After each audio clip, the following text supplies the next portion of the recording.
사건과 일화를 따라 걷는 중국사 산책 출발하겠습니다. 이번 편에서는 초안전의 한 장면이 된 역사적으로 홍문의 만남이라고 불리는 유명한 사건을 돌아보겠습니다.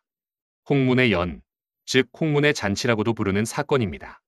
홍문은 진시황릉과 병마용갱이 있는 임동현에 위치하는데 홍문의 만남이 이루어진 바로 그 장소에 당시의 모습을 재현해 놓은 역사공원이 마련되어 있어 관광객을 맞이하고 있습니다.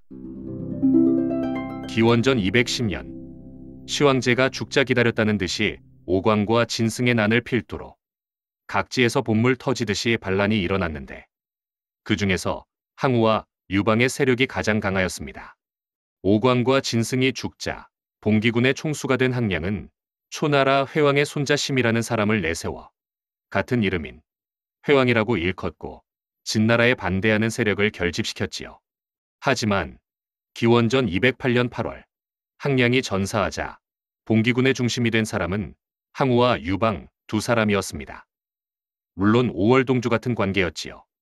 9월이 되어 항우는 북쪽으로부터 유방은 남쪽으로부터 각각 진나라의 수도인 함양으로 진격하여 진나라의 마지막 숨통을 끊고자 했는데 이때 명목상 봉기군의 군주였던 회왕은 먼저 관중에 들어가는 사람을 관중왕으로 삼을 것을 약속했습니다. 용맹무쌍했던 항우는 거룩에서 진나라 군대를 쳐부수고 진나라 장수장감을 항복시키는 등 곳곳에서 승리를 거두며 함양의 초입인 함곡관에 이르렀습니다. 한편 유방은 항우보다 한 발 앞서서 무관을 돌파하여 함양을 점령하고 시황제와 이세황제 호해를 이은 진왕자영을 항복시켜 관중 일대를 지배하면서 방비를 굳게 하고 있었지요. 유방이 먼저 관중을 지배하고 있는 것을 안 항우는 경노했습니다.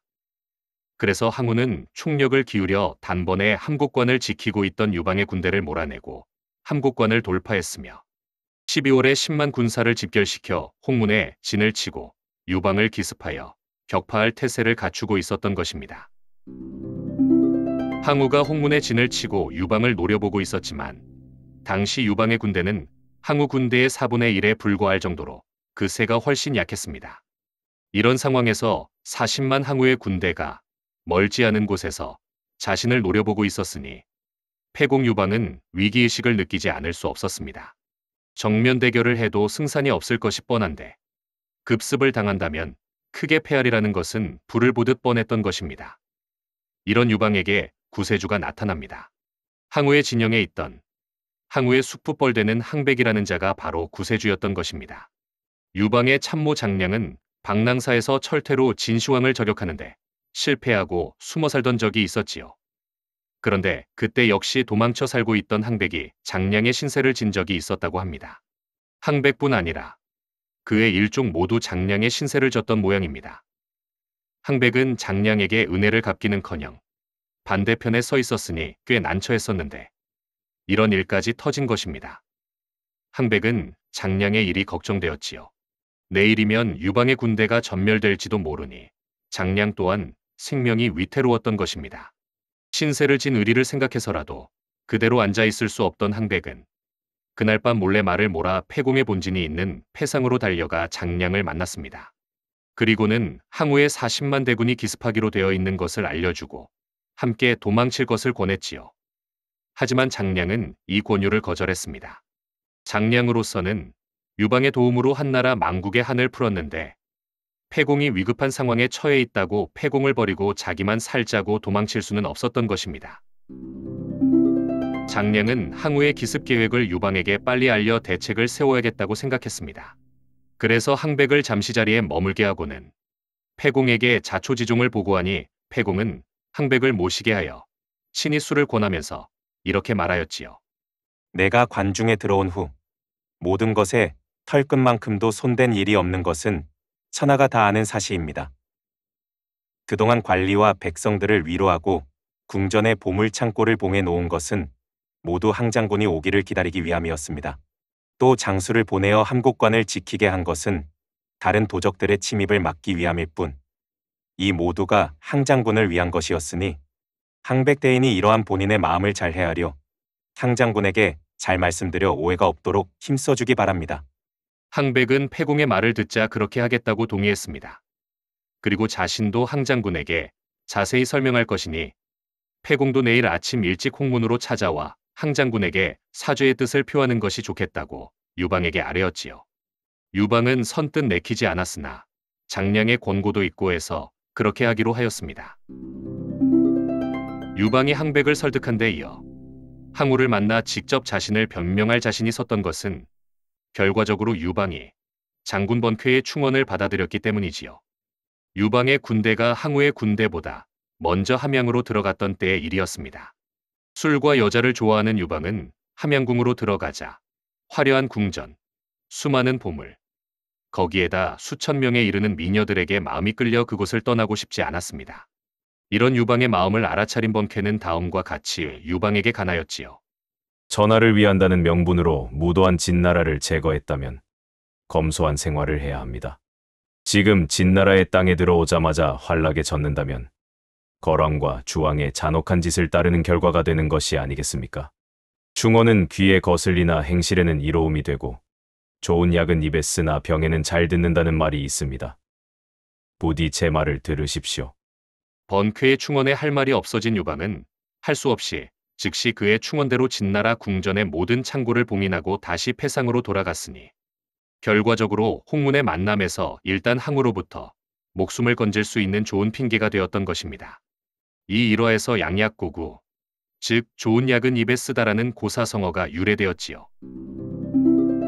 항백은 그날 밤 항우의 진영으로 돌아와 유방이 말한 대로 패공이 먼저 함양을 점령한 것은 장군을 위한 것이었으니 패공을 잘 대우하는 것이 장차 이로울 것이라고 항우를 설득했습니다. 항우는 항백의 말을 옳게 여기고 살기등등했던 기세를 누그러뜨렸지요. 다음 날 아침 유방은 100여 기만을 뒤따르게 하고 변명과 사죄를 하기 위해 항우의 본진이 있는 홍문으로 향했습니다. 이 만남이 역사상 유명한 홍문의 만남이었지요. 이때 유방은 항우 앞에서 자신을 신이라 일컬었으니 굴욕적인 항복과 같은 것이었습니다. 하지만 유방은 99번 지더라도 최후의 승리자가 참된 승리자다. 그러기 위해서는 수모를 참고 견뎌야 한다고 생각했지요. 패공 유방은 장량이 간곡히 부탁한 말을 되새기며 항우에게 사죄하였습니다. 패공의 말을 들은 항우는 고개를 끄덕였지요. 패공을 죽이지 않겠다는 마음이 싹트기 시작한 것입니다. 하지만 완전한 결심이 선 것은 아니었지요. 항우는 패공을 머물게 하고 잔치를 벌였으니 이 잔치가 바로 홍문의 연이었습니다. 술자리가 무르익을 무렵 범증은 항우에게 눈짓으로 유방을 죽일 기회를 놓치지 말라고 재촉하였으나 항우는 듣지 않았습니다. 초조해진 범증은 연회장 밖으로 나와 항우의 사촌 동생 항장을 불러내었습니다. 그리고 연석에 들어가 축배를 올리고 칼춤 추기를 빙자하여 패공을 그 자리에서 죽이라고 말하였지요. 항장은 고개를 끄덕이고 연회장으로 들어갔습니다. 항장은 축배를 올린 다음 칼춤으로 흥을 돋울까 한다면서 칼을 빼어들고 일어나 칼춤을 추기 시작했습니다. 항장이 패공을 노리는 것을 알아차린 항백 또한 칼춤을 추면서 항장의 칼이 패공에게 향하지 못하도록 하였습니다. 장량도 이젠 가만히 있을 수가 없었지요. 연회장 밖으로 나가 대기하고 있던 번쾌에게 형세가 아주 급박하다고 알렸습니다. 장량의 말을 들은 번쾌는 칼을 찬 채 쇠방패로 연회장을 지키던 호위병을 떠밀고 장막 안으로 성큼성큼 들어가 떡 버티고 선 채 항우를 쏘아보았습니다. 번쾌는 심한 분노로 머리칼은 곤두서고 눈꼬리는 째질 것 같은 험상궂은 모습이었지요. 항우가 칼자루를 만지며 누구냐고 큰 소리로 묻자 장량이 패공의 참승 번쾌라고 대신 대답했지요. 술을 따라주라는 항우의 말에 한 말들이 대접에 담긴 술이 그에게 주어졌습니다. 번쾌는 일어선 채 대접에 술을 단숨에 들이켰지요. 다시 안주로 먹으라고 생돼지 다리를 하나 주자 번쾌는 방패를 도마로 삼아 칼을 빼서 고기를 잘라 날고기를 그 자리에서 먹어치웠습니다. 놀란 항우가 감탄하면서 더 마실 수 있겠느냐고 묻자 번쾌는 이렇게 항우에게 말했습니다. 죽음도 사양하지 않는 신이 어찌 술 따위를 사양하겠습니까? 우리 주군께서는 함양을 평정한 후 어느 것 하나 손대지 않고 군대를 패상에 물려 장군을 기다리고 계셨습니다. 이렇듯 공이 큰 우리 주군께 봉작을 내리기는커녕 소인배의 말만 들으시고 공을 없애려 하는 것은 장군께서 취할 바가 아니라고 생각합니다. 항우는 묵묵히 말이 없었습니다. 패공의 운명은 아슬아슬한 위기에 놓였습니다. 항우가 패공을 살리려 해도 그의 부하들이 어떠한 일을 꾸밀지 모르는 일이었기 때문입니다. 패공도 이러한 위험을 느끼고 있었기 때문에 일단 이 자리를 피하는 것이 상책이라고 생각했지요. 그래서 변소에 가는 척하며 밖으로 나와 번쾌에게 대책을 물었습니다.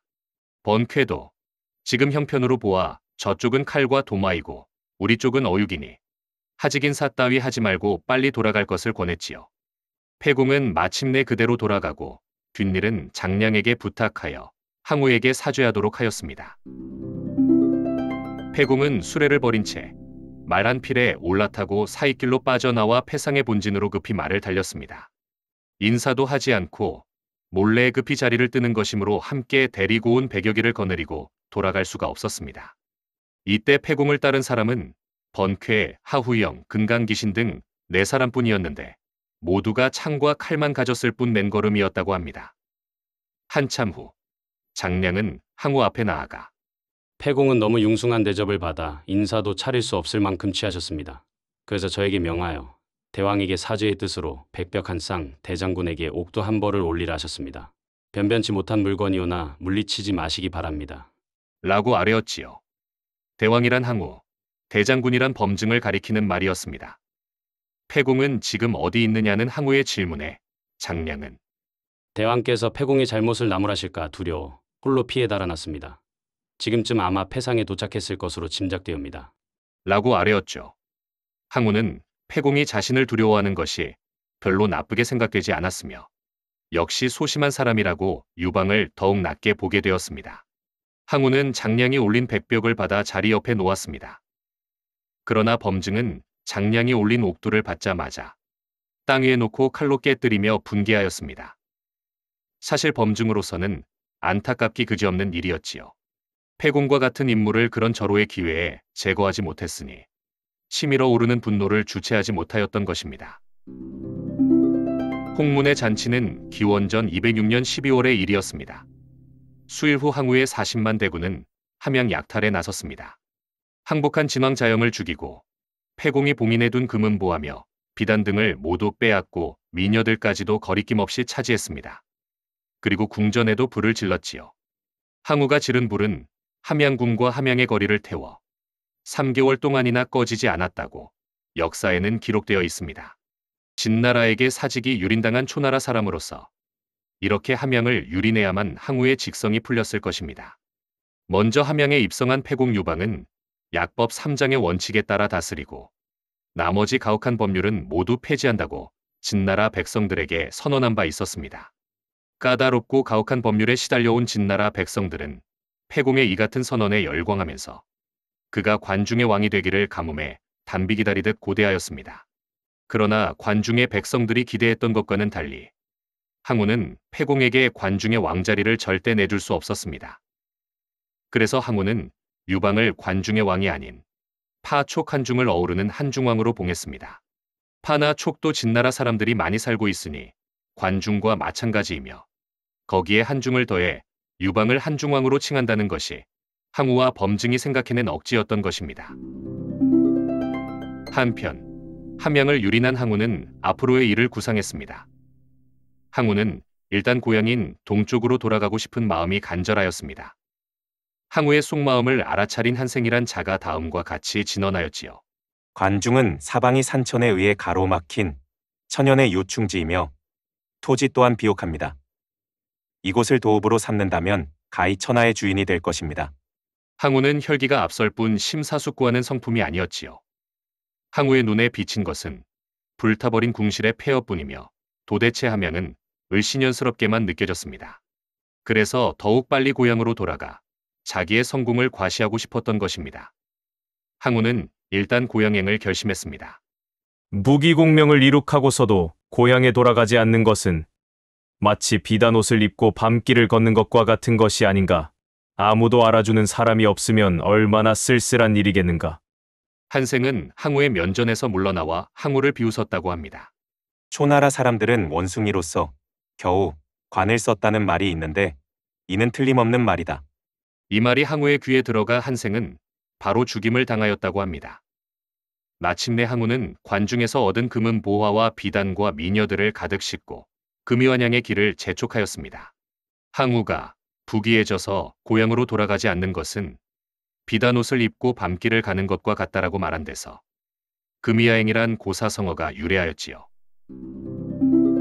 이상으로 유방의 목숨을 구한 홍문의 만남에 얽힌 이야기를 돌아보았습니다. 감사합니다.